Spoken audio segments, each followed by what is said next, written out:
ஹர மகாதேவ. உமாலிங்கன சங்கிராந்த குச்சகங்கண முத்ரிதம் லிங்கம் ஏகாம்பிரநாதஸ்ய சைகதஞ்ச முபாஸ்மஹே. சத்குரு சரணாரவிந்தாபிய நமஹ. சபையோர் அனைவருக்கும் நமஸ்காரம். சிவாகமங்களில் அருளப்பட்ட பூஜைன்னு பார்த்தா 3 விதமான பூஜைகள் சொல்லப்பட்டிருக்கு. அது என்னென்னு சொன்னால் நித்தியம், நைமித்திகம், காமியம். இந்த 3க்குமே பத்ததி நூல் எழுதியவர் யாருன்னு பார்த்தா அகோர சிவாச்சாரியார் அவர்கள். இவர் 12ஆம் நூற்றாண்டில் வாழ்ந்தவர்னு ஏற்கனவே நமக்கு தெரியும். அப்படி இந்த அகோர சிவாச்சாரியார் பദ്ധதி தான் இன்றைக்கி நம்மக்கிட்ட பிரபல்யமாக இருக்குது. ஏனையோ ஒரு 18 பദ്ധதி, இன்னும் அதுக்கு மேலேயும் சிலர்லாம் பദ്ധதி நூல் எழுதியிருக்கா. இருந்தாலும் அவைகள் கிடைக்காத காரணத்தினாலோ என்னவோ, மற்றும் இது கிடைக்குது மற்றும் பிரபல்யமாக இது நம்மிடத்தில் இருக்கின்றது. இந்த அகோர சிவாச்சாரியார் பദ്ധதிக்கு நிர்மலமணி தேசிகர் என்று சொல்லக்கூடியவர் வியாக்கியானம் என்கின்ற ஒரு விரிவுரையை எழுதியுள்ளார். அதில் இந்த நித்தியம்னா என்ன அப்படின்னு பார்க்குறப்போ ஸ்ரீமத் ஞானரத்னாவளி என்ற நூலிலிருந்து அவர் எடுத்து சொல்கிறாரு. நித்தியம்னு சொன்னால் ஸ்நானாதிகளை குறிக்கும். ஸ்நானாதிகள்னா என்னென்னு பார்த்தா ஸ்நானம், பூஜா, ஜபோ, தியானம், ஓமம் செய்வது பஞ்சமகா. இப்படியாக நித்தியமானது 5 வகையாக சொல்லப்பட்டிருக்கிறது. நைமித்திகம், நைமித்திகம்னா என்னப்பா அப்படின்னு கேட்டோம்னா தீக்ஷா செய்வ பிரதிஷ்டாச்ச ஞேயம் நைமித்திகம் த்விதா. நைமித்திகம்ன்றது தீட்சைன்னு ஒன்று, பிரதிஷ்டைன்னு ஒன்று, இப்படி 2 விதமாக அது சொல்லப்பட்டிருக்கிறது அப்படின்னு சொல்கிறாரு. அடுத்ததாக காமியம். இந்த காமியம்னா எப்படி இருக்குது அப்படின்னு சொன்னால் தத்விதம் புரோக்தம் பாஹ்யாமாபியந்தரம் ததா புத்திராத்யாபீஷ்ட சித்தி பிரதா அஸ்திராபிஷேகாக்கியம் கர்ம அப்படின்றார். இதுவும் காமியமும் 2 விதமாக இருக்குது. உள்ளும் புறமுமாக சுத்தி செய்து கொள்ளக்காக இருக்கக்கூடியது. புத்திராதிகள், புத்திரன் வேண்டுபவர்கள், வந்தியா தோஷம் உள்ளவர்கள்லாம் இதை அஸ்திராபிஷேகம் பண்ணால் அந்த தோஷம் நீங்கி அவர்களுக்கு குழந்தை பிறக்கும், தரித்திரம் விலகணும், துக்கம் விலகணும், மனசாந்தி கிடக்கணும். இப்படி பலவிதமான காரண காரியங்கள் நம்மளுக்கு என்ன காமியமோ அந்த காரியங்கள் எல்லாம் நிறைவேறணும்னு சொன்னால் அஸ்திராபிஷேகம் பண்ணிக்கொள்ளணும் அப்படின்னு சொல்லி காமியத்தில் வருது அப்படின்னு தான் சொல்கிறார். இந்த நைமித்திக அங்கமான பிரதிஷ்டையும் தீட்சையும் வெவ்வேறான கர்மா இருந்தாலும் கூட இவற்றில் வரக்கூடிய கிரியைகள் ஏறக்குறைய ஒன்றாக வருகின்றது. எது வரைக்கும்னு பார்த்தா பூர்வாங்கத்திலேருந்து அக்னிகாரியம் வரைக்கும் ஏறக்குறைய சற்றேறக்குறைய ஒன்றாவே தான் வருது. அதுக்கப்புறம் தான் மாறுபடுறது. இந்த என்னென்ன மாறுதல் வருது இதில் அப்படின்றத தொகுத்து சொல்கிறது தான் என்னுடைய வேலை. இதில் முதல்ல பூர்வாங்கத்தில் பார்த்தோம்னா வாஸ்து சாந்தி. ஏன்னா தீட்சைக்கு வாஸ்து சாந்தி பண்ணணுமா அப்படின்றப்போ அவர் சொல்கிறாரு கிரியாக்கிரம ஜோதிகால இது பிரபா வியாக்கியானத்தில் இந்த பூர்வாங்கல்லாம் இல்லை, எடுத்த உடனே சூரியபுரிக்கு தான் போயிருக்காரு. ஆனால் கிரியாக்கிரம ஜோதிகான்னு சொல்லிட்டு தென்னிந்திய அர்ச்சக சங்கத்தில் போட்ட புஸ்தகத்தில் இருக்குது. அதில் வாசு சாந்தி சொல்லப்பட்டிருக்கு. ஏவம் மண்டூகபத பிரகாரேன கிரகேச்ச தீக்ஷாது வாஸ்து பூஜா கர்த்தவ்யா ஆலயாது பரமசாயி பத பிரகாரேன வாஸ்து பூஜா கர்த்தவ்யா. நமக்கெல்லாம் தெரியும் மண்டூகபதம்னா 64 பதம் கொண்ட கட்டம். அதை வச்சு நம்ம பண்ணுறோம் இல்லையா? அது தீட்சைக்கு அவசியம். அது தீட்சான்னு சொல்லலாம், தீட்சைக்கு வாஸ்து சாந்தி உண்டுன்றது இது மூலம் நமக்கு தெரியுது. ஆலயத்தில் பண்ணுறப்போ 81 பதம் கொண்டதாக பண்ண வேண்டும் அப்படின்னு சொல்லப்பட்டிருக்கு. இதில் சில மாறுதல்கள் உண்டு. சிவனுக்கு ஒண்டிதான் மண்டூகபதம், மற்றவாளுக்கெல்லாம் பரமசாயின்னு சொல்லக்கூடியவாளும் ஒன்றுருக்கு. அடுத்ததாக பிராமணாளுக்குன்னு இதாக விசேஷமாக சொல்லியிருக்கு அப்படின்னு பார்த்தா சதுஷ்டி பதம் விப்ர பூபயோஸ்ச விசேஷதா. இந்த மண்டூகபதம் பிராமணாளுக்கும் க்ஷத்ரியாள், பூபயோன்னா பூபதி ராஜா, இவாள் 2 பேருக்கு இந்த மண்டூகபதமானது ரொம்ப முக்கியமானதாக விசேஷமானதாக சொல்லப்பட்டிருக்கு. அதுக்கடுத்து அந்த வாஸ்து சாந்தி எப்போ பண்ணுறதுப்பா, காலையில் பண்ணுறதா, சாயங்காலம் பண்ணுறதா, மத்தியானத்தில் பண்ணுறதா, இந்த சந்தேகம் நமக்கு வந்துடும். அதுக்கு காலத்தை பற்றி சொல்கிறப்போ இந்த சிவபிரதிஷ்டியில் காமிகத்திலேருந்து ஒரு வாக்கியத்தை எடுத்து போட்டிருக்கார். ராத்திரோ வா அத திவா வா அத கிரக தேவாலயாதிஷு. கிரகங்கள்லையோ தேவாலயத்திலையோ பண்ணுறீங்கன்னா ராத்திரிலையும் பண்ணலாம், இல்லையா ஏதோ ஒரு சந்தர்ப்ப சூழ்நிலை முடியலைன்னா காலையிலையும் பண்ணலாம். அதனால் நம்ம தீட்சைக்கு பெரும்பாலும் நாங்கள்லாம் காலையில் பண்ணுவோம். அதனால இது காலையிலையும் பண்ணுறதுக்கும் சாயங்காலம் பண்ணுறதுக்கான ஒரு பிரமாணமாக இது இருக்குது. அடுத்ததாக வரக்கூடியது மித்சங்கிரகணம். மித்சங்கிரகணம் நம்ம சிவபிரதிஷ்டில் இருக்கக்கூடிய மித்சங்கிரகணம் எல்லோருக்கும் தெரியும். அதுக்கும் இதில் இருக்கக்கூடிய மித்சங்கிரகணம் டோட்டலாக டிஃப்ரெண்ட் இருக்குது. என்னன்னு பார்த்தோம்னா இதில் 4 பதம் தான் போட்டிருப்போம். 4 பதத்தில் பிரம்மா, பிரஜாபதி, சதுர்முகன், தாத்ரு இதை பூஜை பண்ணி மத்தியில் பிருத்திவி தேவத்தை ஆவாகனம் பண்ணி சுற்றி லோகேஷால பூஜை பண்ணுவோம். அதுக்கடுத்து குந்தாளியில் வந்து சிவாசனத்தை பூஜை பண்ணி நோண்டி எடுத்துருவோம், மண் எடுத்துருவோம். இதுதான் நம்ம சிவபிரதிஷ்டில் இருக்கக்கூடிய விஷயம். ஆனால் இதில் தீட்சா பிரியாகத்தில் வந்து கிரியாக்கிரம ஜோதிகால் என்ன வித்தியாசம்னு பார்த்தா, விநாயகரை பூஜை பண்ணு, அஸ்திரராஜரை வச்சு பூஜை பண்ணு, அதுக்கு பக்கத்தில் வந்து நவகோஷ்டம் பிரகல்பியா மத்தியே மாம் பிரம்மணே நமஹ பிராகாதி அஷ்டகோஷ்டேஷு மாம் அனந்தாய நமஹ மாம் வினதாய நமஹ மாம் பத்ராய நமஹ மாம் ஜெயந்தாய நமஹ மாம் பிராமரியை நமஹ மாம் பிரமண்யை நமஹ மாம் பிரஸ்திதாயி நமஹ மாம் பிருஜம்பிண்யை நமஹன்னு சொல்லிட்டு இது சிவலிங்க பிரதிஷ்டில் இந்த 8 பதம் வண்டி வரத காலில் எங்களுக்கு செந்தில்நாத சிவாச்சாரியர் சொன்னார். அது மாதிரி இந்த 8 பேரை பூஜை பண்ணிட்டு அதுக்கு பலியும் போட சொல்றாரு. ஆனால் பலிதிரம் என்னன்னு சொல்லலை, அதனால அன்னமா இருக்கலாம், அது போட சொல்றாரு. அதுக்கு அடுத்தபடியா அதுக்கு முன்னதாக தத்பூர்வே பூமிம் தியாத்வா, அதுக்கு முன்பாகத்தில் பூமியை ஆவாகனம் பண்ணு, அதை சுற்றி லோகேஷா நாராத்யா அப்படின்னு சொல்லி 8 பேரையும் இந்திராதி தொடங்கி ஈசான வரைக்கும் பூஜை பண்ணு அப்படின்றாரு. அதுக்கு அடுத்ததான் குந்தாளி. குந்தாளின்னா மண்வெட்டி, அதுக்கு வந்து அஸ்ரேன சம்பிரோக்ஷா கூர்ச்சம் திருத்வா, அது சிவாஸ்திரல பூஜைலாம் இதில் வரல. ஹிருதயநாபியர்ஷா பிராங்முகோவா உதங்முகோவா மிருத்திகாம் தத்புருஷன் பிராங்முகோவா உதங்முகோவா பூத்வா அஸ்திரமந்திரம் உச்சாரிய கணித்ரேன கணித்வா மிருத்திகாம் தத்புருஷேன ஸ்தால்யாம் ஆதாயா. அதில் வந்து தத்புருஷ மந்திரத்தினால எடுக்க சொல்லி சொல்கிறாரு. ஹிருதயேன சம்பிரோக்ஷியா வஸ்திரேன வர்மணாச்சாத்தியா பூமியும் சமதலம் கருத்துவா. இவ்வளோதான் வேத மந்திரம். பூ சூக்தமோ மேதினி சூக்தமோ எதுவும் இதில் கிடையாது. அதில் வந்து நம்ம நவவஸ்திரேனாச்ச வாமதேவேன நவவஸ்திரேனாச்சாத்தியான்னு வரும். இதில் கவச்சேனன்னு சொல்லிட்டார். வர்ம மந்திரம்னா கவச்ச மந்திரம், அதனால் பண்ண சொல்கிறார். இப்படியாக சில வித்தியாசங்கள் இந்த மிருஷங்க இடத்துல இருக்குது. அடுத்ததாக அங்குரார்ப்பணம். அங்குரார்ப்பணத்திலையும் பார்த்தோம்னா அதில் சோமார்க்கியம்ன்றது சொல்லப்படல. சகலீகிருத்தியா சாமானியார்க்கியம் சங்கல்பியா அமிர்தேஸ்வராதன அமிர்தேஸ்வர மூர்த்தியன் அப்படி போயிட்டார். ஆனால் தியானங்களும் கொஞ்சம் வித்தியாசம் இருக்குது. அப்புறம் வைக்கர்த்தனாதிகள் பண்ணுறோம். இதெல்லாம் பண்ணிட்ட பிறகு அந்த வழக்க பிரகாரம் தூப தீபாவெல்லாம் பண்ணிவிட்டு அந்த தானியங்கள் சப்த தானியங்கள் களையிறது எல்லாமே சிவபிரதிஷ்டில் இருக்கிறது தான். அதில் எந்த விதமான பேதமும் இல்லை. அடுத்தது பாலிகாதிஷு, இந்த சூரியன் 12 சூரியனை பூஜை பண்ணோம் இல்லையா, அந்த பாலிகைகள் மேலே ஆதார சக்தியை மகன் பூஜை பண்ணிட்டு தூபதீபம் திருப்பியும் ஒரு தரம் காமிச்சிட்டு அந்த மூல பிரம்மாங்கர்வா பீஜம் விஜயத்துன்னு சொல்லிட்டு அந்த பீஜத்தை வந்து மூல பிரம்மாங்கர்னால போட வேண்டியதுன்னு சொல்லியிருக்காரு. இந்த அளவில் இருக்குது. இதுலேயும் வந்து ஓஷதி சூக்தம்ன்றது சொல்லப்படலை. அடுத்ததாக ரக்ஷாபந்தனம். ரக்ஷாபந்தனமும் டோட்டலாக டிஃப்ரெண்ட் சிவபிரதிஷ்டைக்கு எதுக்கும். என்னன்னு பார்த்தோம்னா ஸ்தாலிபிகி ஸ்தண்டிலம் கிருத்வா, அரிசியை தான் நெல்லு முதலாளிகளால் ஒரு ஸ்தண்டிலம் பண்ணிக்கோ, அதில் வந்து பத்மம் ஆலிக்கியா பத்மத்தை வந்து போட்டுக்கோன்றாரு. ததுபரி திலலாஜ தர்ப புஷ்பாணி நிதாயா, அதுக்கு மேலே திலம் லாஜம் தர்பம் புஷ்பாணி விதாயா, தன் மத்திய யந்திரிகான்யாசம் ஒரு யந்திரத்தை வைக்க சொல்கிறாரு. ததுபரி ஸ்தலிகாயாம், அது மேலே ஒரு ஸ்தலிகாயான்னா பாத்திரம் வச்சு அதில் தண்டுலைஹி ஆபூரியா, அதில் அரிசியை நிரப்பி தண்டுலோபரி ஸ்வர்ண ரஜத ஷௌம கார்பாச சூத்திரஞ்ச பஸ்மஞ்ச விநியாசி, அதில் வந்து தங்கம் வெள்ளி பட்டு கார்பாசம்னா பருத்தி நூல் இவைகளான சூத்திரங்களை வச்சு கூட பஸ்மத்தையே வை அப்படின்றாரு. அந்த சூத்திரங்களை ஜலத்தினால சம்சோத்தியா ஜலத்தினால நல்லபடியாக சுத்தம் பண்ண சொல்கிறாரு. ஸ்வேத சந்தனே உபலிப்பியா, ஸ்வேத சந்திரத்தினால அதை வந்து நல்லா தடவிட்டு தண்டுலோபரி தாம்பூலம் நாளிகேரம் சூத்திரஞ்ச விநியாசியா. இப்போ அந்த ஸ்தலிக்கையில் வந்து தண்டுலத்தை மேலே தாம்பூலம் நாளிகேரம் சூத்திரம்லாம் வைக்க சொல்கிறாரு. புண்ணியாகம் வாச்சித்வா அஸ்திரேன புரோக்ஷ, அஸ்திரமந்திரத்தில் புரோக்ஷணம். ஸ்தண்டிலே உமாம் ஆதார சக்தியே நமஹ, யந்திரிகாயாம் உமாம் திரியம்பகாய நமஹ, ஸ்தலிகாயாம் அந்த தட்டு அரிசி வச்சிருக்க தட்டு பிரகிருதி தத்துவாய நமஹ, தண்டுலே உமாம் சப்தகோடி மகாமந்திராய நமஹ, சொர்ண ரஜத சூத்ரே உமாம் அனந்தாய நமஹ, க்ஷௌம கார்பாச சூத்ரே தத்வத்ரேன சம்பூஜ்யா மா ஆத்மதத்வாய நமஹ, வித்யாதத்வாய நமஹ, மா சிவதத்வாய நமஹ, தத்வத்ரயம் பூஜை. பஸ்மாதாரே மாம் மாயா தத்வாய நமஹ, பஸ்மனி மாம் லகுலீஸ்வராய நமஹ, கந்தாதிபிகி அபியர்ச்சா தூபதீபோ தத்வா. சிஷ்ய விக்கிரகம் அஸ்திரேன சம்பிரோகம். இதுலேயும் அந்த ரக்ஷாபந்தனத்துக்காக பண்ணக்கூடிய சூக்த மந்திரங்கள் வேத மந்திரங்கள் இதுலேயும் கிடையாது. நேராக சிஷ்ய விக்கிரகம் அஸ்திரேன சம்பிரோக்ஷா. என்ன பஸ்வர்க்கியம் பண்ணல. ஸோ அப்போ இங்கே சாமானிய அகத்தினால் தான் புரோக்ஷணம் பண்ணும்போது. அடுத்ததாக தஸ்ய தட்சிண அஸ்தே ரக்ஷா சூத்திரம் அபிமந்திரியா குருஹு. இங்கே தான் ஒரு வித்தியாசம். சவ்யாங்குஷ்ட வர்ஜிதம் கவச்சேன கிரந்தியும் குறியாத்து. இடது கை பெருவெல்ல தவிர்த்து கிரந்தி போட சொல்றாரு. அது எப்படி போட முடியும்ன்றது தெரியல, ரொம்ப கஷ்டமான விஷயம் தான். அது மாதிரி தான் போட சொல்றாரு. பஸ்வன்யாசம் ரக்ஷா அப்படின்னு சொல்லி முடிக்கிறாரு. இது வரைக்கும் ரக்ஷாபந்திரம் முடிவு. இதுலேருந்து நமக்கு ஒரு விஷயம் என்ன புரியுதுன்னு கேட்டால், வேத மந்திரங்கள் வந்து மிஸ்ரங்கிரணத்திலே இல்லை, அங்குரார்ப்பணத்திலே இல்லை, அப்புறம் அடுத்ததா ரக்ஷாபந்தனத்திலும் இல்லை. என்ன தெரியுதுன்னு பார்த்தோம்னா, பிரதிஷ்டைன்றது சுவாமிக்கு மட்டுமே செய்யக்கூடிய விஷயம். ஆனால் தீட்சைன்றது மானுஷாளுக்கு பண்ணுற விஷயம். மானுஷாலில் பிராமணால கூட பண்ண போகிறதில்லை, சாதுர் வர்ணாளுக்கும் பண்ண போகிறோம். இதில் 3 வர்ணத்தாருக்கு தான் வேதாதிகாரம், 4வது வர்ணத்தாருக்கு கிடையாது. அதனால் அப்போ எப்படி பண்ணுறதுக்காக இது மாதிரி சொல்லியிருக்கிறாமோ அப்படின்னு எனக்கு தோணுது.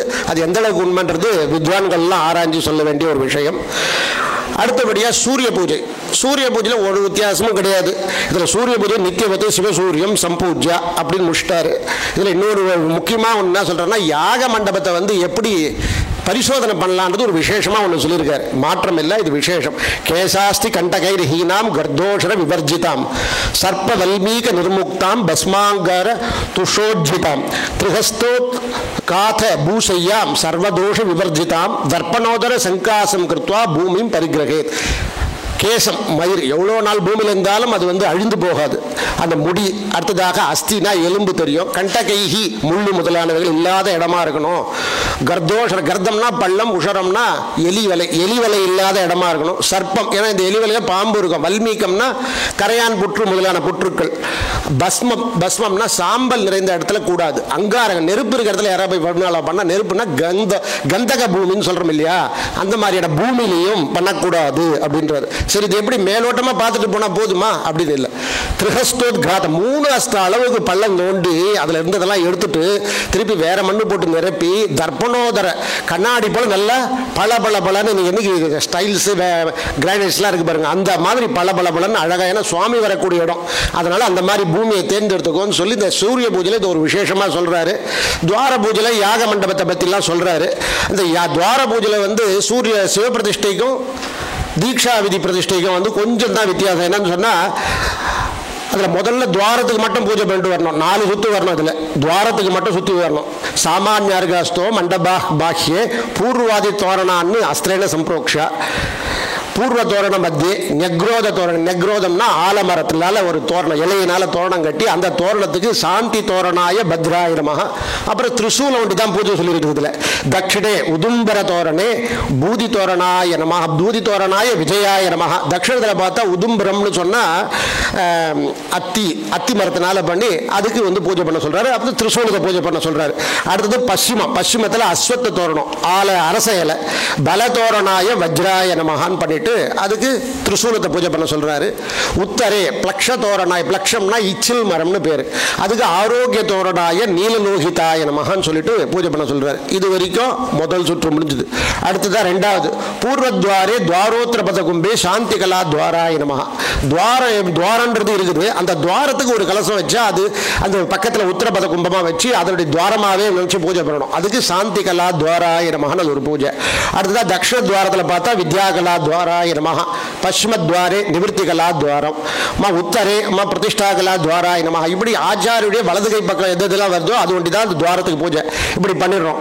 இது 2 சுத்து முடிஞ்சது. இப்போ 3வது சுத்து திருப்பி பூர்வ துவாரத்துக்கு வரணும். தச்சாக யோகோ பிரதித்வாரம் தௌதௌ வக்ஷமான கிரமேட தியான புரஸ்வரம் சம்பூஜா. ஏற்கனவே நான் சொல்லியிருக்கேன், தியான புரஸ்வரமா அது பிரகாரம் பூஜையை பண்ணிக்கோன்றார். எங்கன்னா சாந்தி கலா துவாரச உத்தரபத கும்பேன்னு சொல்லி நந்தினே நமஹ மகாகாலாயமா இந்த பக்கம். அதே போல துவாரத்துக்கு 2 பக்கம் பிருங்கி விநாயகர் தட்சிண துவாரத்தில், பশ্চিம துவாரத்தில் ரிஷபம் ஸ்கந்தர், உத்தர துவாரத்தில் தேவி சண்டேஸ்வரர். இப்படி 2 துவாரமாக பூஜை பண்ணிக்கோன்ட்டார். இதோட முடிஞ்சு போச்சா, அது 3வது ரவுண்டு முடிஞ்சது. இப்போ திரும்பி பশ্চিம துவாரத்துக்கு வரணும். நித்திய துவாரபாலான்னு ஆராத்யா அப்படின்றார்.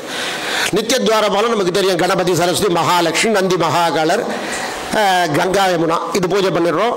இது பார்த்துடுறோம். இப்போ விக்னான்னு திரிவிதா திவ்யாதி திரிவித பிரத்யூகான்னு உற்சாரியான்றார். என்னென்னு பார்த்தோம்னா, திவ்ய திருஷ்டினால மேலே நோக்கி பார்க்கறதுனால மேல் உலகத்தில் வரக்கூடிய இடைஞ்சல்கள் தடங்கல்கள்லாம் விலகுதான். அடுத்தது புஷ்பேன அஸ்திரா உம்பட்டு, இது ஜொலன் நாராச்ச முத்ரியா புஷ்பம் க்ஷிக்வான்னு வருது இல்லையா, அதனால அந்தரிக்ஷத்தில் வரக்கூடிய தொந்தரவுகள் எல்லாம் நமக்கு விலகுது. அடுத்ததான் உம்பட் பாசுபதாஸ்திரேன தக்ஷண பாஷ்டி காதத்ரேன பூமிஷ்டான் திரிவிதான் விக்னானுத்வாசியான். வலது கால்னால கீழே 3 தடவை தட்டதுனால இந்த பூமியில் வரக்கூடிய இடைஞ்சல்கள் எல்லாம் நீங்கி அந்த இடமானது பரிசுத்தமாகி இறைவன் வரும்போது எந்த வித தடங்களும் இல்லாத இடமாக இருக்குதுன்னு சொல்றாரு. இதுக்கு அடுத்த பிராதட்சிண கிரமேண கத்வா நைரித்தே வாஸ்துநாதம் சம்பூஜ்யா. நம்ம நிறைய பேர் என்ன பண்றோம், கும்பத்து மேல போடுறோம். ஆனா இவர் என்ன சொல்றாருன்னா, நிருதிசி கேவலம் குசுமம் க்ஷிபேத். அங்க ஒரு புஷ்பத்தை போட்டினா போதும், கும்பத்துக்கு பூஜை பண்ணணுன்ற அவசியம்லாம் இல்லைன்ற போல இவர் சொல்றாரு. அடுத்ததான் நம்ம வந்து துவார பூஜை முடிஞ்சதுமே நம்ம வந்து பூத சுத்திக்கு போவோம் சிவபிரதிஷ்டில். இதுல என்ன இருக்குதுன்னா, துவார பூஜை முடிந்ததும் யாக வேதிகை முதலானவைகளை தத்துவமயமான யாக பூஜைகள் வருகின்றன. பிரதிஷ்டையில் வேதிகாச்சனம் போது தான் இதெல்லாம் வரும். எதுன்னு பார்த்தோம்னா, வேதிகாயாம் பிருத்வி தத்துவாய நமஹ, ஸ்தம்பேஷு அப்தத்வாய நமஹ. இதுல சிறிய மாற்றத்தோடு வருது. கபேஷு பிருத்வி தத்துவாய நமஹ, திருடேஷு ஜலதத்வாய நமஹ, பந்தேஷு அக்னி தத்துவாய நமஹ, வம்சேஷு வாயு தத்துவாய நமஹ, அங்கிரிஷு ஆகாச தத்துவாய நமஹ, விதானேஷு சந்திராய நமஹ, தரங்கேஷு ஜான்னவ்யே நமஹ, தர்பமாலாயாம் வாசுகினே நமஹ. இப்படி ஒரு சில வித்தியாசங்களோட இது வருது. அடுத்ததான் உபவேத்யந்தராளே அஷ்டமங்களான்னு சம்பூஜ்யா. இதுலயும் கொஞ்சம் வித்தியாசம். ஊர்வசி தர்ப்பணே தர்ப்பணாதிபதியே சூர்யாய நமஹ, உஷா தேவியை நமஹன்னு பண்ணுவோம். இதுல அப்படி கிடையாது. ஊர்வசி தர்ப்பணே ஸ்கந்தாய நமஹ, மேனகாத கும்பே லம்போதராய நமஹ, ரம்பாத விஷபே வீரபத்ராய நமஹ, திலோத்தமாத யுக்மஜாமரே அங்கதாயி நமஹ, சுந்தரீர ஸ்வஸ்திகே ரௌத்ருத்ராய நமஹ, சுமுகீர ஸ்ரீவத்ஸே தேவ்யை நமஹ, காமினீர சங்கே சந்திராய நமஹ, காமவர்தனீர தீபே சௌந்தர்யை நமஹ. இந்த மாதிரி தான் ஒரு சிறு சிறு வித்தியாசம் கூட வருது. பிறகு பூத சுத்தி. பூத சுத்தியை பொறுத்த மட்டும் ஸ்தூல தேக சுத்தியும் சூக்ஷ்ம தேக சுத்தியும் அதே தான், எந்த மாற்றமும் இல்லை. அடுத்ததாக அந்தர்யாகம் வருது. அந்தர்யாகத்தில் எந்த மாற்றமும் இல்லை. அர்க்கிய கல்பனை வச்சே மட்டும் ஒரு சிறிய வித்தியாசம். சிவதத்வாந்த வியாப்திகம் பாத்தியாதி ஹேத்தவே. சிவதத்வாந்தம் வரைக்கும் வியாப்தி போய் அந்த சுவாமிக்கு கொடுக்கக்கூடிய பாத்தியம் ஆச்சமனம் அர்க்கியங்களை பூஜை பண்ணணும். வித்யா தத்வாந்த வியாப்திகம் ஆவாகன விசர்ஜனையோகோ நிரோதார்க்கியம். இந்த நிரோதார்க்கியமானது வித்யா தத்வாந்த வியாப்திகம் வரைக்கும் தான் இருக்கணும் அப்படின்னு சொல்ல. இது எதுக்காக கொடுக்குறது நிரோதார்க்கியம் அப்படின்னு சொன்னா, சுவாமி வரப்போ ஆவாகனம் பண்றப்போ கொடுக்கணும், விசர்ஜனத்துக்கும் இதே நிரோதார்க்கியம் தான் கொடுக்கணும். ஆவாகன விசர்ஜனையோகோ நிரோதார்க்கியம். பஸ்வர்க்கியம். பஸ்வர்க்கியம் எதுக்குன்னா, ஆத்ம தத்வாந்த வியாப்திகம் பசு புரோக்ஷ நிமித்தம் மந்திர சம்ஹிதையா சம்பாத்தியா. பஸ்வர்க்கியம்னு சொல்றது ஆத்ம தத்துவ வியாப்தி வரைக்கும் தான். அது வரைக்கும் பண்ணி அந்த பசுவான அந்த ஆத்மாவுக்கு ஜீவனுக்கு அவன் அந்த கர்மாவுக்கு அருகனாகணும் பொருட்டு தெளிப்பதற்காகத்தான் இது வந்து செய்யப்படுறது அப்படின்னு சொல்றாரு. அத்த பசு கர்மசு வக்ஷமானவது தத் கர்ம ஹர்கதோ பாதனாய சரீர புரோக்ஷ நிமித்தம் பஸ்வர்க்கியம் சமுபயுஜ்ய அப்படின்னு சொல்றாரு. அதுக்கப்புறம் வந்து சிவதத்வாந்த வியாப்திகம் இத்தியந்தேன மந்திரம் நாதாந்த கலா பர்யந்தம் உச்சாரியா. நாதாந்தகல்ல துவாதாந்த வரைக்கும் அந்த சிவதத்வாந்த வியாப்திகம்ன்றது சொல்லணும். வித்யா தத்வாந்த வியாப்திகம் இத்தியதோ பிந்து கலாவதின்னு வதிகான்னு மந்திரான்னு சதபிதாய நிரோதார்க்கியம் விததீத. வித்யா தத்வாந்தன்றது பிந்து கலா வியாப்தி வரைக்கும் போய் அதை வந்து சொல்றது தான் நிரோதார்க்கியம் அப்படின்றாரு. அடுத்ததாக ஆத்ம தத்வாந்த வியாப்திகம் இத்தியதோ மகார கலா அவசாரகான்னு மந்திரான்னு உதீரிய பஸ்வர்க்கியம் குறியாத்து. மகார கலை வரைக்கும் வரக்கூடியது ஆத்ம தத்துவாந்த வியாப்திகம் இருக்கக்கூடிய பஸ்வர்க்கியம். இப்படியாக இந்த பஸ்வர்க்கியத்துக்கு வந்து மந்திர சம்கிதா மந்திரத்தினால அபிமந்திரம் பண்றதோடு சரி. அடுத்ததாக லலாட்டே திலகம் கிருத்வான்றோம் இல்லையா, இதுல வந்து பொதுவா நம்ம அது மந்திரம் சொல்லல சிவபிரதிஷ்டில, ஆனா இதுல வந்து நேத்ரேபியோ நமஹன்னு சொல்லி இருக்குது. அடுத்ததாக ஆத்ம மந்திர சுத்தி, ஆத்ம பூஜா மந்திர சுத்தி இதெல்லாம் பண்ணிடுறோம். இந்த இடத்துல வந்து நிர்வாண தீட்சா விஷயே, நிர்வாண தீட்சை வந்து சமய தீட்சை மட்டுமா இருந்தாலோ இல்ல விசேஷ தீட்சை மட்டும் இருந்தாலோ இந்த கிரியை பண்ண வேண்டியதில்லை. இதுக்கு நம்ம சொல்ல போற கிரியை நிர்வாண தீட்சா விஷயே சாந்தி தீத கலா ஞாசா சிருஷ்டி மார்க்கேன சோத்யாத்வானம் கலாக்கியான்யசேத் அப்படின்றார். நிர்வாண தீட்சை பண்ணிக்கிறதா பண்ண போற காலமா இருந்தால் இந்த கலாநியாசம் பண்ணணும். ஓம் ஹௌம் சாந்தி தகலாயி நமஹ, ஓம் ஹைம் சாந்தி கலாயி நமஹ, ஓம் ரூம் வித்யா கலாயி நமஹ, ஓம் ஃபீம் பிரதிஷ்டா கலாயி நமஹ, ஓம் லாம் நிவர்த்தி கலாயி நமஹ இது பண்ணிக்கணும் அப்படின்னு சொல்றாரு. சரி, இதெல்லாம் எது வரைக்கும் வியாப்தி? சாந்தி தகலைக்கு எதுக்கு வியாப்தி, எது வரைக்கும் வியாப்தின்றப்போ பிரம்மரந்திரால் லலாட்டாந்தம் தஸ்மாத் கிரீவா வதீந்ததா நாபியந்தம் ஜானுபர்யந்தம் பாதாந்தம் கிரமசஹ கலாஹா அப்படின்றார். பிரம்மரந்திரம் தொடங்கி லலாட்டம் வரைக்கும், இங்க பிரம்மரந்திரம் இது வரைக்கும் தொடங்கி லலாட்டம் வரைக்கும் சாந்தி கலா, சாந்தி தீத கலா. லலாட்டத்திலேருந்து கிரீவா வரைக்கும் பார்த்தீங்கன்னா சாந்தி கலா, கிரீவாலேருந்து நாபியந்தம் நாபி வரைக்கும் பார்த்தீங்கன்னா வித்யாகலா, நாபி முதல் கொண்டு ஜானு பர்யந்தம் வந்து பிரதிஷ்டா கலா, ஜானுலேருந்து கீழே பாதம் வரைக்கும் நிவர்த்தி கலா. இப்படிதான் இது சொல்லப்பட்டது. இது நம்ம ஒரு இது அவசியம் தெரிஞ்சுக்க வேண்டிய விஷயம் சொன்னால், கிரந்தி கல்பனை வரைச்ச அந்த கலையினுடைய எண்ணில் தான் முடி போடணும். எந்தெந்த இடம்ன்றது இதுக்கு கரெக்டாக சொல்கிறார் பாருங்க. ஜாடுன்னா முட்டிங்காலில் தான் வந்து நிவர்த்திகளாவுடைய எண்டு, அதனால் அந்த இடத்துல முடி போடணும். நாபி இது பிரதிஷ்டாகலையோடைய எண்டு, அதனால் அங்கே போடணும். கிரீவா கழுத்தில் வந்து வித்யாகலையோட முடிவு, அதனால் அங்கே முடிச்சு போடணும். லலாட்டம் இங்கே வந்து போட்டால் சாந்தி கலா. பிரம்மரந்திரம் அது நமக்கு தெரியும், அது சாந்தி கலா. அதுக்கப்புறம் தான் உங்களுக்கு சிக்காபந்தனம், அது அப்படியாக வரக்கூடியது தான் இதெல்லாம். இதில் வந்து ஒரு சின்ன ஒரு ட்விஸ்ட் ஒன்று கொடுத்துருக்காரு. என்ன கேட்டால், அவரே கேள்வி கேட்டுக்கிறார், இது நிர்வாண தீட்சை செய்து கொள்ளும் சிஷ்யனுக்கு மட்டும்தான் செய்யணுமா, இல்லை எல்லாருக்குமே இது செய்யலாமா அப்படின்னு கேட்டு தானே பதில் சொல்றாரு.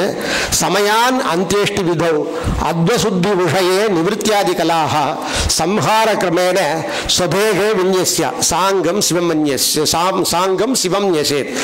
சமய அந்தியேஷ்டி விஷயத்தில் வந்து சொல்றாரு, அத்வசுத்தி விஷயம் வந்து நிவர்த்தியாதி கலா சம்ஹார சமய அந்தியேஷ்டி இதுலேயே சொல்றாராம். அப்போ நமக்கு என்ன தோணுது, ஓஹோ அப்போ இது பண்ணணும் போது சமய பண்ணிக்கிறவங்களுக்கும் இந்த ஞாசம் பண்ணணும் போது அப்படின்ற ஒரு எண்ணமானது நமக்கு தோணுது. எல்லாருக்கும் அப்படிதான் தோணும். ஆனால் முதல்ல சொன்னது என்ன சொன்னார், நிர்வாண தீட்சா விஷயன்ட்டார். அப்போ இதோட ரெண்டுத்துக்கும் முரண்பாடு இருக்கு அப்படின்னு பார்க்குறப்போ இவரே நிர்மலமணியே வந்து அந்தேஷ்டி விதியில் வந்து சொல்றார், சமயினஹ ந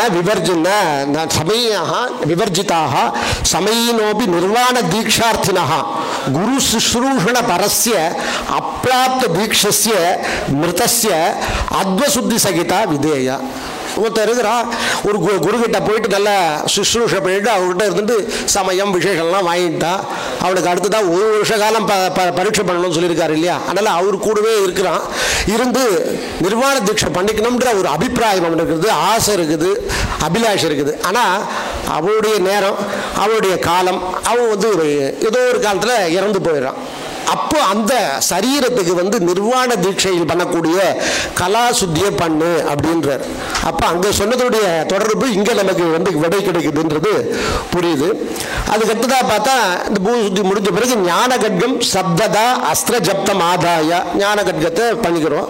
இந்த இடத்துல ஒரு ஸ்லோகம் சொல்றார், மண்டலே கர்மனாம் சாட்சித்வேன. மண்டலத்தில் இருக்கக்கூடிய சுவாமி என்னவா இருக்காருன்னா, நம்ம செய்யக்கூடிய கர்மாக்களுக்கெல்லாம் சாட்சியா இருக்கார், பார்த்துட்டே இருக்கார். நம்ம ஏதாவது தப்பு பண்றோமா, தப்பு பண்ண நம்ம திருத்துவார், ஆச்சாரியருக்கு அவர் சொல்லி திருத்துவார். அடுத்து கலசே யஜ்ஞ ரட்சகத்வேன. கலசத்துல எதுனா யாகேஸ்வர கலசம், அது நமக்கு தெரியும், யாகேஸ்வரன் யஜ்ஞத்தை காப்பாற்றுறார், யாகத்தை காப்பாற்றுறார். வண்ணவ் ஓமாதிகரணத்வேன. வண்ணத்தில் இருக்க அக்னியில் இருக்கக்கூடியவர் என்ன பண்றாருன்னா ஓமத்துக்கு அதிபதியாக இருக்கிறார். சிஷ்யே பாச விமோச்சகத்வேன. சிஷ்யங்கிறது எப்படி இருக்காருன்னு சொன்னா, அவனுக்கு இருக்கக்கூடிய பாசங்களை விலக்கி அவனுக்கு சிவஞானத்தை போதிக்கிறதுக்காக இருக்கிறார். அடுத்ததா சுவாத்மனி அனுகிரகித்வேன. ஆச்சாரியர் இடத்துல எப்படி இருக்காருன்னு சொன்னா, அந்த சிஷ்யனுக்கு அனுகிரகம் பண்ணி அந்த பூஜையை சிறப்பாக சிவனுடைய ஆக்கியினால முடிச்சு அவனுக்கு சிவஞானத்தை ஏற்படுத்துவதற்காகவே இருக்கிறார். சிதாஹா ச ஏவாகம் இது சமாரோபித சிவாதம். இப்படியாக ஒன்றோட ஒன்று எல்லா இடத்திலும் சுவாமியானவர் இருந்து கொண்டிருக்கிறார்ன்றது தான் இந்த இதோட தாத்பரியம். அடுத்ததாக இது சுத்தி முடிஞ்ச பிறகு பஞ்சகவியம். பஞ்சகவியத்தில் ஒன்றும் பெருசாக வித்தியாசம் இல்லை, அதனுடைய ஸ்தானத்தை வந்து கொஞ்சம் எக்ஸ்ட்ரா ஒன்று சொல்றாரு. ஐசா நைருத்தியில் தான் நம்ம பண்ணுவோம் இல்லையா, நைருத்தே பஞ்சகவியம் விதிவத் சாதையதுன்னுவோம். இவர் என்ன சொல்றாருன்னா, ஐசான்யாம் நைருத்தியாம் பஞ்சகவிய ஸ்தாபனார்த்தம் ஏக அஸ்தம் துஷஸ்தம் வா சதுப்பிரஸ்தாதி சாலிபிகி தண்டுலைர்வா ஸ்தண்டிலம் விதத்தீதேன்றார். ஐசான்யத்திலையோ ஈசானத்திலையோ நிருபத்திலையோ பஞ்சகவிய ஸ்தாபனம் பஞ்சகவியம் பண்ணுறதுக்காக ஏகஸ்தம், ஏகஸ்தம்னா 1 முழம், அல்லது பெரிய யாகசாலியாக இருந்தால் 2 முழம் கூட போட்டுக்கோ, 4 படி அரிசி அல்லது நெல்லை போட்டுக்கோ, ஸ்தண்டிலம் விதத்தீன்றார். இது பண்ண போகிறோம். அடுத்ததாக இதில் இன்னொரு விசேஷம் என்னன்னு சொன்னால், நம்ம பிராயச்சித்தார்த்தம் பஞ்சகவியம் முடிஞ்ச உடனே சொல்லுவோம், பிராயச்சித்தார்த்தம் அஸ்திரேன அஷ்டாத்திர சதம் ஜபித்வா அபிமந்திரியா ஜபித்வா வரும் இது. ஆனால் இங்கே என்ன சொல்றாருன்னா, அனேன பஞ்சகவியஸ்ய தீக்ஷா விஷயே சம்ஹித மாத்திர ஜபேன அலம் அப்படின்றார். நீ வந்து அந்த பிராயச்சத்தெல்லாம் பண்ண வேண்டாம், சம்ஹிதா மந்திரத்தை வந்து ஒரு வாட்டி சொல்லு போதும். நது மூல மந்திரேன அஷ்டோத்திரம் ஜபேத் இது சூச்சதே. அதனால என்ன தெரியுது, 108 வாரம் ஜபம் பண்ணுன்றது வேண்டான்றது தெரியுது. வெறும் தீக்ஷா விஷயத்தில் பார்த்தா சம்ஹிதா மந்திரம் ஒரு வாட்டி அபிமந்திரம் பண்ணா போதும், பிராயச்சித்தார்த்தம் பண்ண வேண்டியதில்லைன்றது இதுல இருந்து தெரியுது. அடுத்ததாக வரக்கூடியது லாஜசந்தன சித்தார்த்த பஸ்ம புஷ்ப குஷாட்சதான் இதெல்லாம் பண்ணிடுறோம். அது அபிமந்திரணம் பண்ணி வச்சுக்கிறோம். இந்த இடத்துல வந்து நேத்திர பட சூத்ராதீனி விசேஷ திரவியானி மூலிர சம்ஸ்கிருத்தியா, இதில் எக்ஸ்ட்ரா வர பார்த்தோம். இது நேத்திர படம் சமய தீட்சை பண்ணுறவனா நேத்திர படம் மட்டும் போதும். நிர்வாண தீட்சையும் பண்ணிக்கணும்னு சொன்னால் நேத்திர படம், பாச சூத்திரம், கத்ரி முதலானவைகள் எல்லாம் வச்சு அதை வீக்ஷணாதீஹி சுசம்ஸ்கிருத்தியா நிரீக்ஷணம், புரோக்ஷணம், தாடனம் முதலானெல்லாம் செஞ்சு அந்த மூலம் மந்திரயித்வா சிவானுபகி சிவமந்திரத்தினால அதை அபிமந்திரம் பண்ண சொல்றார். இதுதான் அந்த முடிஞ்சது. இதுக்கு அடுத்தபடியாக வரக்கூடியது யாகேஸ்வரர். யாகேஸ்வர பிரமணம்ன்றது பார்த்தோம்னா குருஹு சிவகும்பம் அனேன வர்தனியும் அந்நேன வாகயித்துவான்றார். குருஹு சிவகும்பத்தை எடுத்துக்கணும். அவருடைய மற்றொரு தீட்சையான மற்றொரு சிஷ்யன் வந்து வர்தனியை எடுத்துக்கணும். தஜ்ஜல தாரானுகம் ஈசானா தீசானாந்தம். இது நம்ம சிவபிரதிஷ்டில் பண்ணுற மாதிரியே தான், பிரதிஷ்டைகளில் பண்ணுற மாதிரியே தான் வருது. இதில் ஒன்றும் வித்தியாசம் இல்லை. கொண்டு வந்து வச்சுட்டு இந்திராதிகள் எல்லாம் பூஜை பண்ணுறோம். ஸ்திராசனம் பூஜை பண்ணுறோம். இதில் வந்து இந்த ஸ்திராசனம் பண்ணுறதுக்கு முன்னால் நம்ம சக்தியாதி சக்தி பர்யந்தம் பண்ணிட்டோம், தியான புரஸ்வரம் பண்ணிட்டோம், வித்யாதேகமும் பண்ணிட்டோம், நேத்திர ஞாசானந்தரம் நேத்ரேபியோ நமஹ இது முகபஞ்சகேஷ் வின்யஸ்யான்னு சொல்லிட்ட பிறகு சோத்திய அத்வானம் வின்யஸ்யா அப்படின்றார். சோத்திய அத்வானம் சொன்னால் முன்ன பண்ணம் இல்லையா அந்த பஞ்சகலை, இது திருப்பி நிவர்த்தி. அதாவது இது எல்லாமே வந்து நிர்வாண தீட்சை பண்ணுற விஷயத்தில் தான். சமய தீட்சையோ விஷய தீட்சையோ பண்ணால் இந்த ஞாசம் தேவையில்லை. இந்த கலா ஞாசம் எக்ஸ்ட்ரா ஒன்று வரும், அது தேவையில்லை. அதனால் பண்ணுறப்போ நிர்வாண தீட்சையாக இருக்கிற பட்சத்தில் ஓம் சாந்தி கலாயனமோ சாந்தி கலாயனமோ சொல்லி இந்த 5 கலையும் பண்ண வேண்டியது. அதுக்கு அடுத்தபடியாக ஆவரணம். இந்த ஆவரணம்லாம் பண்ணி முடிச்சிடுறோம். இதெல்லாம் முடிஞ்ச பிறகு இந்த யாகேஸ்வரர் வழக்கப்படி தான் என்ன பூஜையோ அதெல்லாம் பண்ணிடுறோம். விக்ன விநாயகர், சதாசிவ சப்தகுரு எல்லாமே முடிச்சிடுறோம். அடுத்ததான் வேதிகார்ச்சனை. வேதிகார்ச்சனை வரப்போ சக்தியாதி சக்தி பர்யந்தம் பண்ணிட்ட பிறகு அந்த மண்டலத்தில் வந்து சாக்தை நாணய சகலோன்றது சொல்ல வேண்டியதில்லை. ஏன்னா அது சகல ஞாசம். லிங்கம் வந்து 3 விதமாக இருக்குதுன்னு நமக்கு தெரியும். வியக்த லிங்கம் பார்த்தா தெரியக்கூடியது வியக்த லிங்கம், அவ்யக்த லிங்கம் தெரியாது. ஆனால் லிங்க ரூபமாக இருக்குதுன்னா எங்கேயோ ஒரு நாதாந்தத்துக்கு மேலே இருக்குது அப்படின்றது தெரியும். அதுக்கடுத்ததான் வியக்தாவியக்த லிங்கம்னு சொல்லக்கூடியது. இந்த மாதிரி கலசங்களில் சுவாமி இருக்காரானா லிங்க ரூபமாக இல்லை, ஆனால் லிங்கம் இருக்காரு. அது மாதிரி மண்டலத்திலையும் சுவாமி வந்து வியக்தாவியக்த லிங்கமாக இருக்கின்றார் அப்படின்றதுக்கானது தான் இந்த ஒரு தியானம். சாந்தி தீத கலா மூர்தா சாந்தி வக்த சரோருகம் வித்யா விதத வக்ஷோங்கம் பிரதிஷ்டா குஹ்ய மண்டலம் நிவிருத்தில் ஜானு கங்காங்கிரிம் புவனாத்வா தனூரகம் வர்ண தொக்கு மந்திர ருதிரம் பதமாம்ச சிரார்ச்சிதம் தத்வாஸ்தி மஜ்ஜா சுக்லாதி தாத்தும் சத்போக மோக்ஷதம். இந்த தியானத்தை வந்து நேரத்தில் சார் சொன்னார், ஏதாவது ஸ்லோகம் இருந்தால் பசங்களையும் சொல்கிற மாதிரி சொல்லுங்க அப்படின்னாரு. இந்த ஸ்லோகம் சொல்ல நல்லா இருக்கும். அதனால் பசங்க நான் சொன்ன பிறகு கூட சொல்லுங்க. சாந்திய தீத கலா மூர்தா சாந்தி வக்ர சரோருகம் வித்யா விதத வக்ஷோங்கம் பிரதிஷ்டா குஹ்ய மண்டலம் நிவிருத்திர் ஜானு ஜங்காங்கிரிம் புவனாத்வா தனூருகம் வர்ணம் தத் மந்திர ருதிரம்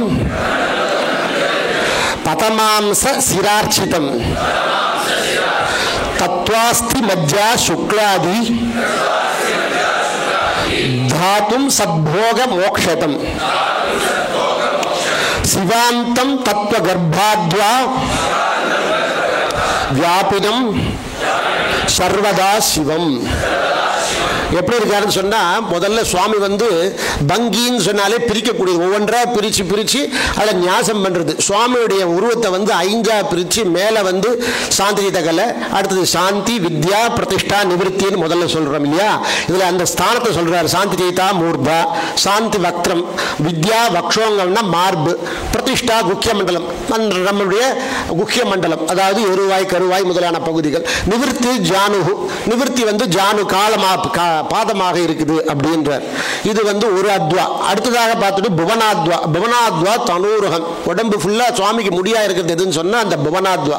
724 புவனங்களும் சுவாமிக்கு உடம்பு பூரா முடிகளாக இருக்கின்றது. அடுத்தது வர்ணம் தொக்கு. வர்ணம் சொல்லக்கூடியது தொக்குன்னா தோல். நமக்கு தோல் எப்படி இருக்கோ அது மாதிரி சுவாமிக்கு தொக்கா இருக்கிறது வர்ணம். அடுத்தது மந்திர ருதிரம். மந்திரம்ன்றது வந்து ரத்தமாக இருக்கிறது உதிரம். பதமாம்ச சிராஷ்டம், பதம் வந்து மாம்சமாக இருக்குது. சிரம்னு சொன்னால் நாடி, 72,000 நாடியாக இருக்கக்கூடியதுன்னா பதம். அடுத்ததாக சொல்லக்கூடியது தத்வாஸ்தி. தத்துவம் வந்து மஜ்ஜாவாக இருக்குது. அஸ்தினா எலும்பு, மஜ்ஜனா அந்த பசை முட்டி பகுதிகளில் இருக்கக்கூடியது. சுக்லம்னா நமக்கு தெரியும், அது வந்து இருக்கக்கூடியது தாத்தும் சத். இது மாதிரியான தாத்துக்கள்லாம் சேர்ந்து சத் போக மோக்ஷதம். அவனுக்கு வந்து எது தேவைப்படுதோ அது கொடுக்கும். நமக்கு தேவை என்ன? இப்போ போகமும் தேவை, முடிஞ்ச பிறகு மோட்சமும் தேவை. இல்லை எனக்கு மோட்சம் மட்டுமா ஒன்றுனாலும் அதையும் நல்லபடியாக கொடுக்கக்கூடியவர் இவர். சிவாந்த தத்துவ கர்ப்பாத்வா வியாபின, இப்படியாக எப்பவுமே வியாபீனமாக இருக்கக்கூடியவர் சிவன் அப்படின்னு சொல்றாரு. இது முடிஞ்ச பிறகு, இந்த தியானம் முடிஞ்ச பிறகு வித்யாதேகம் நேத்திரம் பண்றோம். நல்லா கவனம் வச்சுக்கணும். நிர்வாண தீட்சைன்னு வரைச்சு திருப்பி இங்க ஒரு கலாநியாசம் பண்ணணும். கலச மண்டலத்துக்கு அதே சாந்தித கலை. இந்த 5 இடத்துலையுமே வந்து இந்த கலாநியாசன்றது உண்டு. அது எந்த இடத்துலன்றது இங்க சொல்லியிருக்காரு. நேத்திரம் பண்ண பிறகு பண்ணணும். அதுக்கப்புறம் தான் ஆவாகனம். ஆவாகனம் முடிந்த பிறகு ஆவணாதி பூஜைகள் எல்லாம் வழக்க பிரகாரம் பண்ண போறோம். இதுல எங்க பண்ணணும்பா? எனக்கு வந்து சுவாமி என்ன தெரியும், ஊர்து தளத்துல வந்து தளத்துல வந்து இந்த பத்ம தளத்துல வந்து இது பண்றோம், பிரதமாவரணம் ஈசானாதி பண்றோம். அடுத்தது வந்து ஊர்த பத்மத்தினுடைய அக்ரத்தில் வந்து அனந்தாதியை பண்றோம். கண்டத்தில் வந்து நந்தியாதியை பண்றோம். அதோ பத்மத்தில் இந்திராதி பண்றோம். ஆதார சக்தியில் வஜ்ரம். இது சொல்லிருக்குது. இதுக்கு சொல்லியிருக்குதாப்பா, நான் எப்படி பண்றது மண்டலத்தில் அப்படின்னு பார்த்தா, பத்ம தளத்தில் வந்து போகாங்க பூஜையை பண்ண சொல்றார். பத்ம தளத்தில் வந்து வழக்க பிரகாரம் போகாங்க பூஜை இந்த ஈசானாதி. பத்ம தளாக்கிரத்தில் வந்து அனந்தாதிகளை பண்ண சொல்றாரு. தள பாஹ்யே கணாதி, அதுக்கு அந்த தளத்துக்கு வெளியில வந்து தள பாக்கியத்தில் அதை பண்ண சொல்றாரு. அதுக்கு அடுத்தபடியா அதுக்கும் வெளியில இந்திராதி, அதுக்கும் வெளியில வஜ்ராதி, இப்படியாக இதை வந்து ஒரு முடிக்கிறார். இந்த மண்டலம் போடுறது எப்படி, எதனால போடலாம் அப்படின்னு பார்த்தோம்னா, கலர் பொடி, கெமிக்கல் இல்லாத நல்ல, அதுக்காகவே நம்ம தயார். வெள்ளைன்னா நம்ம சங்கு சூடுறதை எடுத்துக்கலாம், இல்லை அரிசி மாவு எடுத்துக்கலாம். குங்குமம்னு சொன்னா சிகப்பு வரனா சிகப்புனா மஞ்சளோட சுண்ணாம்பை சேர்த்து எடுத்துக்கலாம். கருப்புனா அரிசியை கருக்கலாம், வறுத்து அடுத்துல இப்போ உமியை கருக்கி செய்யலாம். இந்த மாதிரி ஒவ்வொன்றுத்துக்கும் ஒவ்வொன்று சொல்லி இருக்குது. பச்சை வேணும்னா வில்வ இலையை இது பண்ணி காய்ச்சி பொடியதை காய வச்சு பொடிச்சு எடுத்துக்கிறோம். இந்த மாதிரி பொடிகளை இயற்கையாகவே தயாரிக்கணும். இல்லப்பா எனக்கு வாய்ப்பு இல்லை அப்படின்னா என்ன பண்றதுன்னா, தில தண்டுத்தினால மண்டலம் போடலாம். அதுவும் முடியலப்பா என்னால் அப்படின்னா கந்த விரசித மண்டலே, கந்தத்தினால சந்தனத்தினாலேயே மண்டலம் போட்டு, ஏன்னா அவசரமா நம்ம பண்றோம். சத்யோதி தீட்செல்லாம் இருக்குது. அந்த மாதிரி பண்ணக்கூடிய காலத்தில் கந்தத்தை வச்சு கூட நம்ம முடிச்சுக்கலாம் அப்படின்னு சொல்றாரு. இதுல இன்னொரு விஷயம் என்னன்னு கேட்டா, வித்யேஸ்வராளுக்கு 10 கை அந்த மாதிரி ஒரு தியானம் இருக்குது. வித்யேஸ்வராக சதுர்வக்திராக அரவத் சத தசபாகவாக. வித்யேஸ்வராளுக்கு 4 முகம், ஒரு முகம் உள்ள இருக்குது. அடுத்ததாக பார்க்குறோம் சிவனை போலவே 10 கை அவளுக்கு. கண்டேந்து மௌளையே சர்வே, எல்லாருமே வந்து பிறை நிலா சூடின்னு இருக்கா. பத்மஸ்தாக உட்கார்ந்து இருக்கா. எல்லாருமே பத்மாசனத்தை உட்காந்து, யாரும் காலை தொங்க போட்டு இல்லை. திவிதாயுதாக 2 ஆயுதமாக சொல்றாரு. கட்க கேட்டம், தனுர்பானம், கம்மண்டில் இந்த கையில் ஒன்று அந்த கையில் ஒன்று, வராபயம், கரோபேதாக, சூல பங்கஜ பானையாக, இப்படி இருக்கார். அடுத்தது அவளுடைய நிறம் என்னன்னு பார்த்தா, ஏம அக்னி நீல பிருங்கேந்து ஹிமரக்த ஸ்திதாக கிருமாகத்து அப்படின்றார். ஹேமன்னா தங்க வர்ணம். இவெல்லாம் எப்படின்னு பார்த்தா இந்திராதி நிறத்தையே பிரதிபலிக்கிறா. சுவாமிக்கு எப்படி நிறம் கிடையாது சுத்தஸ்படிக்குமோ அதே போலதான் இவாளும் இருக்கா. இந்திரனுடைய இதை தான் வந்து அவெல்லாம் பிரதிபலிக்கிறா. இப்படியாக இருக்குது. ஒரு கையோட இருக்கக்கூடிய 2 கையோட இருக்கக்கூடிய தியானமும் இருக்குது. வித்யேஸ்வராக கபுத்வர்ணா, கபுப்னா இந்திராதிகள் திசைகளை குறிக்கக்கூடியது. பிரபஜாஞ்சலி பானையாக, இப்படி கையை கூப்பிட்டு இருக்கா. ஏகானனாக ஜடாயுக்தாக தேயாக பூர்வாதிஷு கிருமாத் திரக்ஷாக சூலாட்யாக. 5 நிமிஷம் இருக்கா. சந்திரரேகா ஜடான்விதாக, இவாளுக்கெல்லாம் வந்து 3 கண்ணு, சக்தி சூலாட்டி வச்சுருக்கா. ஜடான்விதாக, சந்திரத்தில் ஜடையில் வந்து போட்டு இது வச்சுருக்கா. வித்யேஸ்வரால் வந்து ஈஸ்வர தத்துவம், கணேஸ்வரெல்லாம் வந்து சுத்த வித்யா தத்துவம். இதை ஞாபகம் வச்சுக்கணும். இப்போ கடைசியாக அக்னிகாரியத்தோட முடிச்சிடுறேன்.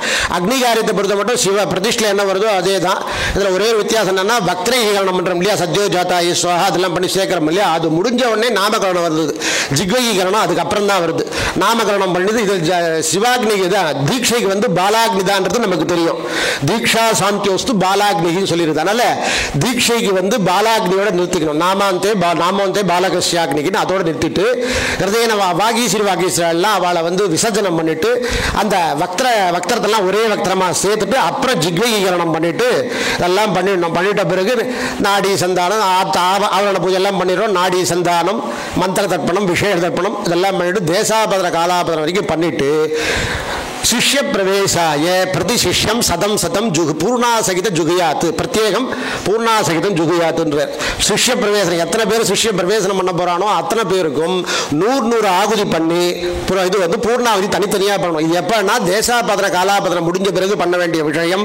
அதுக்கு அடுத்தபடியாக தான் தர்ப்பண தீபனாதிகள்லாம் பண்ணிட்டு ஸ்தாலி பாகத்துக்கு வர்றார்.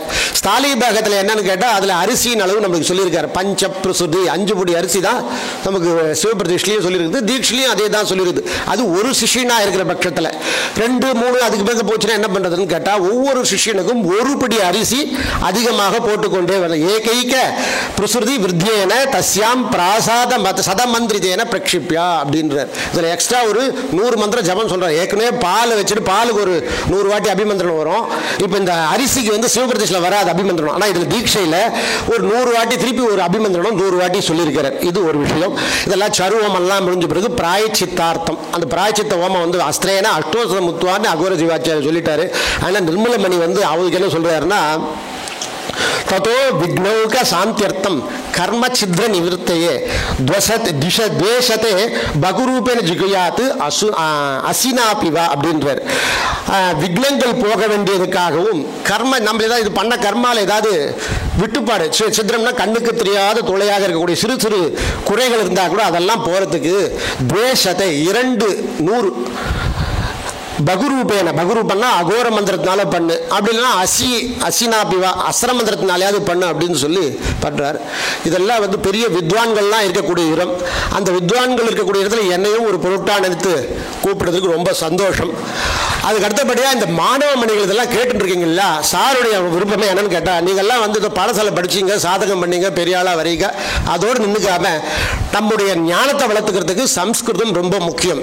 ஏன்னா நாங்கள்லாம் ரொம்ப வருத்தப்படுறோம். எங்களுக்கு அந்த மாதிரி வழிகாட்டல் எனக்கெல்லாம் வந்து அனுபவத்திலையும் அப்படி கற்றுன்றது தானே தவிர பெருசாக சம்ஸ்கிருதம் நாங்கள்லாம் படிக்கல. ஆனால் அது நீங்கள்லாம் அந்த மாதிரி இல்லாமல் பொருள் தெரிஞ்சுக்க வேண்டும்னு சொன்னால் சம்ஸ்கிருதம் தெரிஞ்சுக்கணும். அதுக்காக அவசியம் பாடசாலை முடிச்சிங்களா, அட்லீஸ்ட் அங்கேயே வந்து நீங்கள் பிராக்சிரோமணி எழுதுறதுக்கு சார் வசதி பண்ணி கொடுக்குறாரு. அதுக்கப்புறம் 3 வருஷம் ஒரு பிஏவாவது படிச்சிங்கன்னா ஓரளவுக்கு உங்களுடைய ஞானத்தை வளர்த்துட்டு அதுக்கப்புறம் உங்களுடைய வயசுக்கு ஏற்றா போல் படிக்கலாம், படிக்காம இருக்கலாம். உங்களுக்கு ருசி ஏற்பட்டால் நீங்களே கூட படிப்பீங்க. வயசு ஒரு தடை இல்லை. அதை ஞாபகம் வச்சுட்டு எல்லோரும் இந்த ஒரு நல்வாய்ப்பை அளித்ததற்கு நன்றி கூறி அமர்கிறேன். நன்றி.